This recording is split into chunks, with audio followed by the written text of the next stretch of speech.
ராமர் கோயில் கட்டினது அப்படிங்கிறது ஒரு ஒரு தனி மனிதனாக ஒரு இந்துவாக செய்த ஒரு பணி. இந்த நாட்டினுடைய இறையாண்மை, நாட்டினுடைய கொள்கை, நாட்டினுடைய பிரதமர் அப்படின்னு வரும்போது அதுக்கு இதுக்கு சம்மந்தம் கிடையாது. நாட்டில் எல்லா மதமும் உண்டு. Please understand. இப்போது ஆதி யோகின்னு சொல்லிட்டு ஈஷா யோகா அந்த ஃபவுண்டேஷன் வச்ச போது பிரதமர் மோடி தான் கூப்பிட்டாரு அதை ரிப்பன் கட் பண்ணுறதுக்கு. அப்போ எல்லோரும் கடுமையாக எதிர்த்தாங்க. அப்போது அவர் சொன்னார், நான் பிரதமராக இருந்தாலும் எனக்கு தனிப்பட்ட மதம் என்றும் தனிப்பட்ட நம்பிக்கை என்றும் உண்டு. எனது சுய வெறுப்புகள் யாரும் தலையிட வேண்டாம்னு சொல்லிட்டு தான் வந்தார். அப்படி நீ வந்துட்டு போகிறதுல எந்த ப்ராப்ளமும் கிடையாது. ஆனால் ஜெயலலிதா இந்துத்துவவாதியா என்று யார் உங்களை கேட்டார்கள்?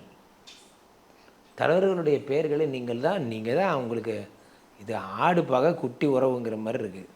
இது குட்டி பகை ஆடு உறவுங்கிற மாதிரி இருக்குது.